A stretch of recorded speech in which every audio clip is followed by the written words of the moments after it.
माननीय प्रकरण का संक्षिप्त विवरण मैं बताना चाहता हूँ। तर्क पे लगा प्रकरण आज ये। माननीय आवेदिका में प्रार्थिया होकर पत्नी हूँ, ये अनावेदक है। प्रार्थिया का अनावेदक से विवाह हुआ, विवाह उपरांत कुछ क्रूरल्टी हुई, उसके उपरांत 125 का आवेदन कुटुंब न्यायालय रतलाम में प्रस्तुत किया गया। वाद विचारण के दौरान एक आवेदन इनके द्वारा प्रस्तुत किया गया कि प्रकरण इसलिए प्रचलन योग्य नहीं है क्योंकि इनके द्वारा वर्ष 2001-2 में 2-3 में पूर्व में एक अजय बैरागी से शादी की गई थी। उससे बिना लीगल डाइवोर्स लिए इनके द्वारा वर्ष 2012 में शादी की गई और इनके साथ वर्ष 2017 में शादी की गई। तो इनका पहला जो मैरिज है विदाउट डाइवोर्स इनलीगल है, इसलिए वैध पत्नी नहीं है। इस कारण से आवेदन को स्वीकार करते हुए याचिका निरस्त की जाए। माननीय विचारण न्यायालय द्वारा अनावेदक के आवेदन को स्वीकार करते हुए प्रकरण को बिना साक्ष्य के निरस्त कर दिया। माननीय अब इसमें माननीय एनेक्जर जो ट्रायल कोर्ट का ऑर्डर है 12/6/19 का, वो मैंने पेज नंबर 6 पे प्रस्तुत किया। माननीय इसमें पेज नंबर 6 पर 12/6/19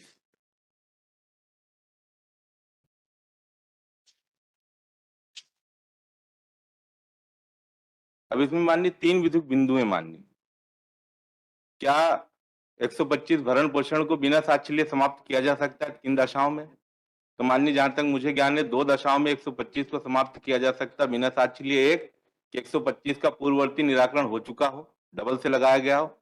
सेकंड, या तो इस हिंदू अधिनियम के अंतर्गत दोनों यदि होते हैं तो स्थायी भरण पोषण का निराकरण हो गया, पर इस प्रकरण में ऐसा कुछ भी नहीं हुआ। अब माननीय ये जो प्रकरण है, ये प्रकरण माननीय कौन सी प्रक्रिया से ट्रायल होगा? तो ये प्रकरण माननीय समन्स प्रक्रिया से ट्रायल होगा। 126(2) में इसका उल्लेख है। Sorry to intervene here my lord, एक और मेजर फैक्ट को छोड़ दिया है, दैट इज ऑन एडमिशन खारिज किया है। हाँ, कोई बात नहीं। जो फर्स्ट मैरिज है आपका, यस, हाँ, उसका भी बता रहा हूँ माननीय, मैं सब पूरा बता रहा हूँ माननीय। मास चलते हैं। हाँ, इम्प्यूग्न्ड ऑर्डर में मिलर्ड रिप्लाई कहाँ है? माननीय रिप्लाई पिछली बार देखे थे इसको, page number 33 on the trial court record. माननीय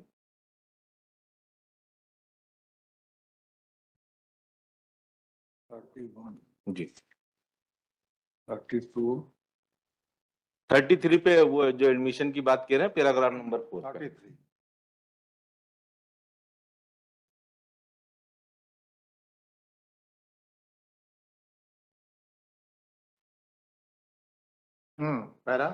पैरा नंबर 4 जो इनका अभिकथित है, पैरा नंबर 4, ये भरोसा करते हैं उसके ऊपर यह कि आवेदन के चरण क्रमांक 4 असत्य, बनावटी एवं झूठे अजय बैरागी से प्रार्थिया का जाति एवं प्रथा रूढ़ी अनुबंध के आधार पर तलाक हो चुका है।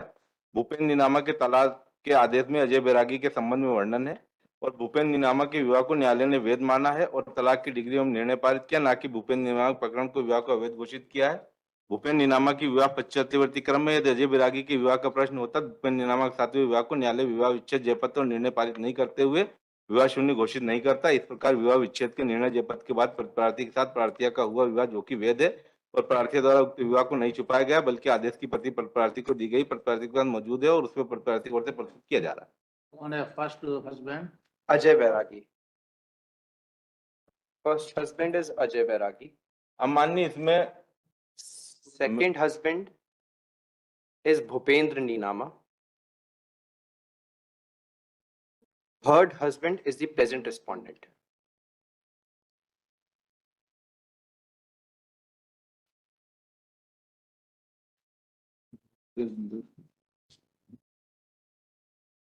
अजय के बारे में क्या लिखता है इसमें? माननीय उनके साथ उन्होंने जाति रीति रिवाज के अनुसार शपथ पत्र पे से प्रार्थी की जाति प्रथा रूढ़ी के अनुबंध तलाक हो चुका है। जी, जाति मतलब विवाह हुआ है आपका? जी मैम। क्या ये पर्याप्त है क्या? माननीय इसी के संबंध में अब इसी के संबंध में माननीय जो 3 विधिक बातें हैं, मैं 3 विधिक नहीं, हाँ। ऐसा नहीं कि एकदम फिक्स कर दिया गया कि इनके आधार के अलावा नहीं खारिज किया जा सकता है। नहीं, और भी विधिक बातें माननीय। अगर ये एडमिटेड फैक्ट है हाँ, कि वो ऑलरेडी शादीशुदा थी हाँ। और तलाक नहीं लिया गया है, हाँ। फर्स्ट मैरिज से अजय से, हाँ। तो क्या सेकेंड मैरिज में तलाक दिया गया तो वैध हो जाएगा? ये अब माननीय This is the इसमें question. एक विधिक बात ये भी माननी कि फर्स्ट मैरिज से तलाक लिए बगैर भी मैंने इनसे विवाह किया है। और इलीगल था। नहीं, सेकंड विवाह भी उसके illegal था। उसके बाद भी माननी सेक्शन 29(2) में अगर इस बात को पढ़ भी लिया जाए कि मेरा जाति रीति रिवाज से तलाक हुआ है, तो माननीय न्यायालय की साइटेशन है कि हिंदू अधिनियम में 29(2) से जाति रूढ़ी प्रथा के अनुसार लिया गया तलाक वेद की श्रेणी में आएगा। कहाँ ऐसा? जी,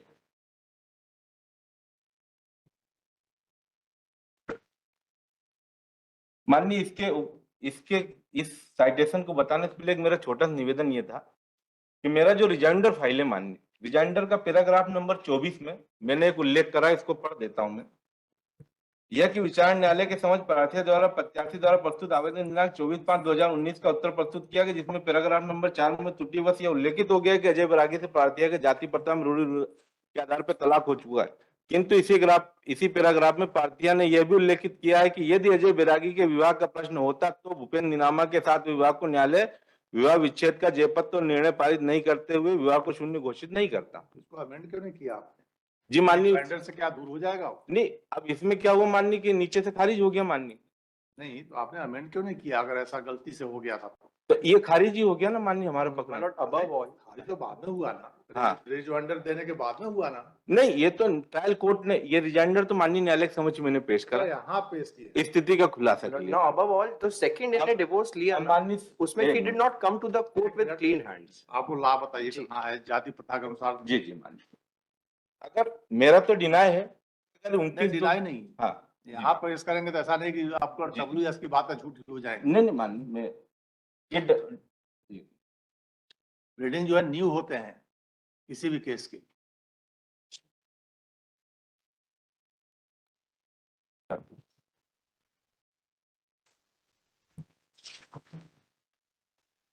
कहाँ पर है ये? माननीय इसका तीसरे नंबर पेज है। The amendment with the Supreme Court, I know element marriage, divorce degree, otherwise कौन सा also। पढ़ना है आप? ये माननीय इसी का पेज नंबर 3। 3 का कौन सा पैरा? 3 का माननीय इसमें पेरा वाइज नहीं दिया, नीचे से तीसरा पेरा, नीचे से फर्स्ट, सेकंड और थर्ड पेरे माननीय। Having heard थर्ड पेज बोल रहा है ना? Last page, my lord, last page ये में मान- third last paragraph. Last page मतलब फोर्थ पेज। माननीय इसमें जो 29(2) से लिखा है, हाँ, तो अब मेंशन हाँ, और इसमें माननीय 29(2) नथिंग कंडीशन सेल एक demand they after any right governance कस्टमेशन और control any special environment option the disqualify of Hindu marriage whether summarise before और after the commencement of this act. अब 29(2) में ये उल्लिखित है माननीय।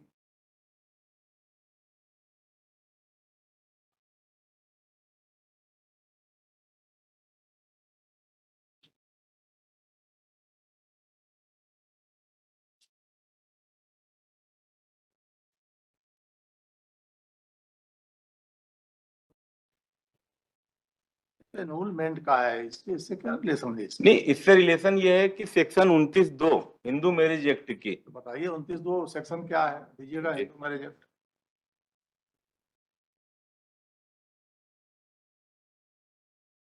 कि इस एक्ट में किसी भी बात को होते हुए जातिगत रूढ़ी प्रथा से तलाक मान्य रहेगा मान्य। नहीं, अगर ऐसा होगा तो बिल्कुल मेंटेनेबल होगा। जी मान्य।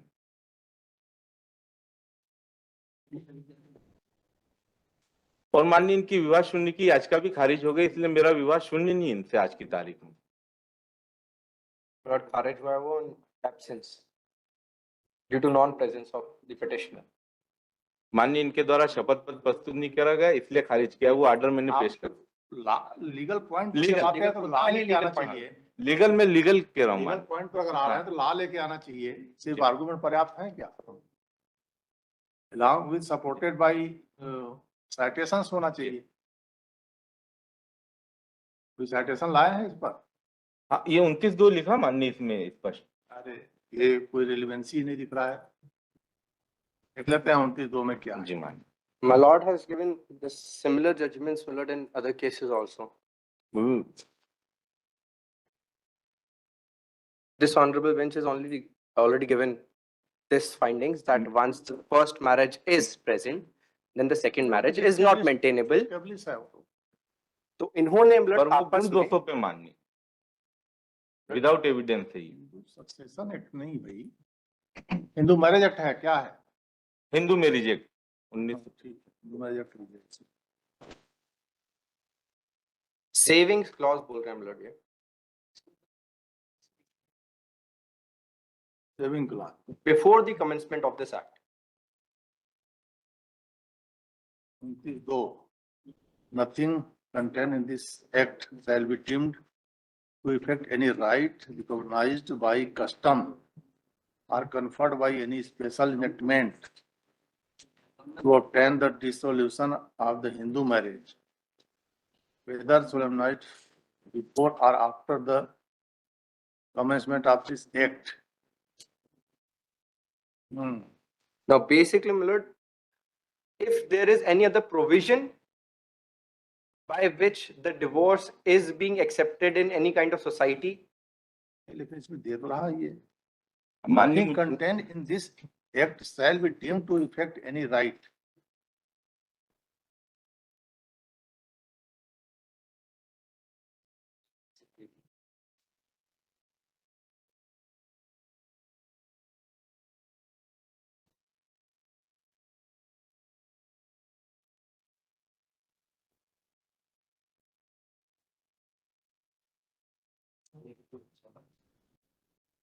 और रूढ़ी प्रथा से तलाक लेने का कोई पॉइंट यहाँ पे पेश नहीं किया गया। इन्होंने आपस में एक अग्रीमेंट बनाया।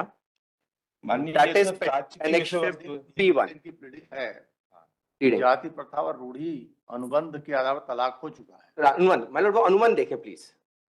That is annexure P1 of my reply. नहीं, जाति प्रथा रूढ़ी अनुबंध के आधार अनुबंध, पर वो अनुबंध फाइल किया ना मिलट।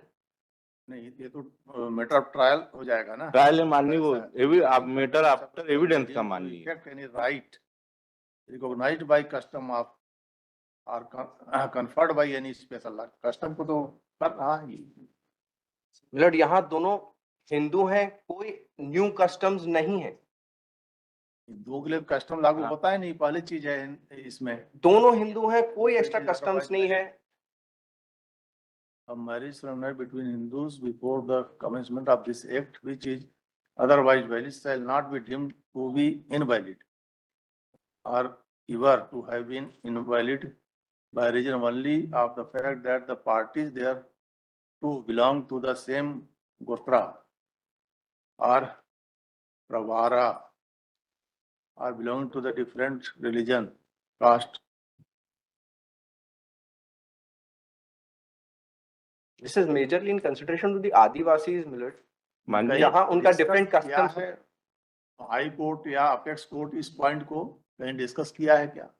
माननीय मुझे एक ही साइटेशन मिली जो माननीय न्यायालय द्वारा नहीं, इसमें इन्वॉल्व क्या था? इसमें माननीय यही था कि 125 की पूरी याचिका थी और इसमें भी पूर्व पति से डाइवोर्स हुआ था और माननीय इसमें फिर अंत में ये माना गया कि रूढ़ी आधार पर 29(2) में जातिगत रूढ़ी आधार से तलाक मान्य, इस कारण से भरण पोषण। पढ़िए प्लेडिंग पढ़िए, जी इसका क्या था? सेकेंड पेज से पढ़िए। माननीय हिंदी में पढ़ते हैं, हिंदी किया है क्या इसका? इसका गूगल से निकाल। तो ऐसे पढ़े पता आएगा, हिंदी में क्या? जी माननीय तो आपके पास हिंदी वर्जन, हमारे पास इंग्लिश वर्जन, कैसे समझ में आएगा? जी इंग्लिश वर्जन पढ़िए। जी माननीय। This revision am setting aside order. पढ़ रहे हैं माननीय प्रथम पेज से। प्रथम पेज मत पढ़िए पूरा, जी माननीय। जहाँ फैक्ट दिया है वहां से पढ़िए। जी माननीय। नॉन एप्लीकेंट रेखा भाई, वहां से पढ़िए।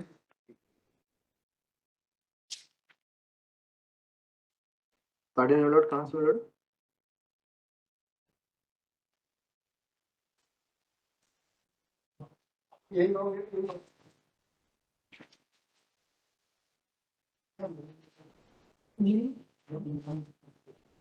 Now, if you will see fourth last paragraph, in view of section 29, subsection 2 of the Act, dissolution of marriage according to customs prevalent in Khati community. Khati community. Now, in here, there is no particular community that we are referring to. We are basic Hindus, and as per that, we have to abide by the Hindu laws. माननीय Now, just because there is उन्होंने this स्पष्ट लिखा है कि कहाँ पर खाती community? Lord, this is fourth last paragraph of the same. Fourth last. In view of section 29. Probably we are in different judgments, my lord. ये को फर्स्ट वही पढ़ रहे हैं जो जी, last page इसमें, इसका लास्ट पे इसी का last page में कौन सा prop से third paragraph in view of section 29. Para कौन सा? Third paragraph in view of section 29. This is the starting because page numbering नहीं है, para numbering नहीं है, so that is the problem. Para Please give it दिया to- हुआ है। In view of section 29. Third. In view of section 29. Last para Last page, yes, my lord.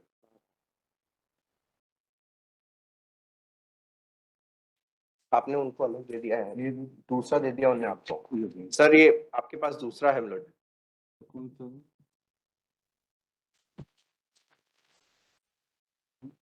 आपने उनको ये दे दिया। नहीं वही दिया, वही है।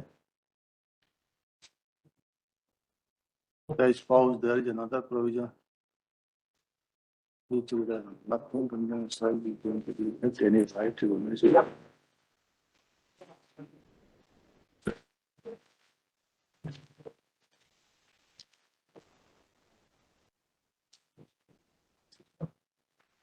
आप लोग टाइम बिता रहे हैं, खाली पिटिशनर टाइम बिता रहे हैं, कोई तय है नहीं।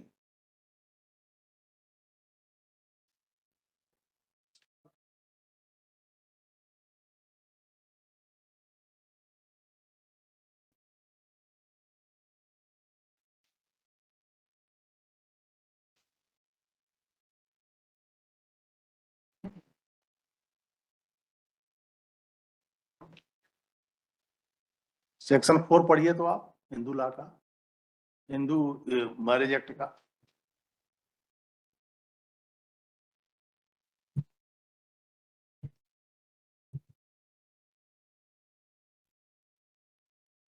Any text, rule, interpretation of Hindu law or any customs or usage as part of that law in force immediately before the commencement of this act shall cease to have effect.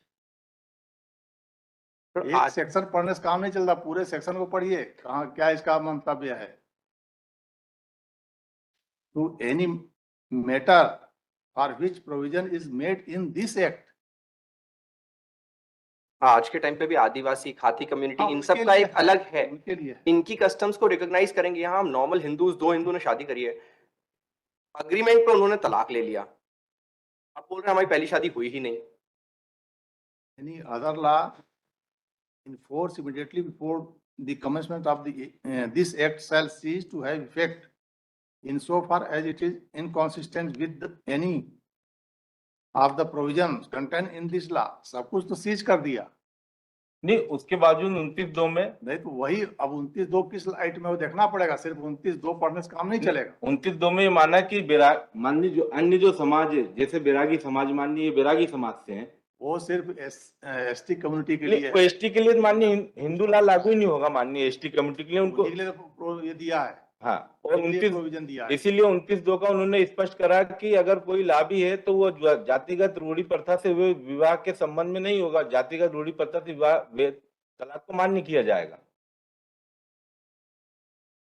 इसीलिए 29(2) का class special डाला उन्होंने कि वो इसके ऊपर बाधा नहीं बनेगा यदि किसी हर हिंदू फिर मतलब this is how they will take the divorce, this is not applicable. Hindu होगा तो जो होगा हो जाएगा ना, ये रिपीट हो जाएगा। जातिगत रूढ़ी तलाक लेना चाहता है, मुस्लिम ले रहा है तो ले रहा है, अब हिंदू ले रहा है तो उसमें क्या आपत्ति। लॉ थोड़ा चेंज करने की जरूरत है। भाई 29(2) में जो लिखा है आप संतुष्ट कीजिए, ये सब नहीं। तो माननीय ये देखिए वो ट्राइब्स के लिए है जी, जो रूढ़ी और प्रथाएं हैं। हाँ, 2 लाख केस किए बहुत दिन हो गया, इसलिए एग्जैक्ट याद नहीं है हमको। आप लोग को बताना चाहिए, लेके आना चाहिए।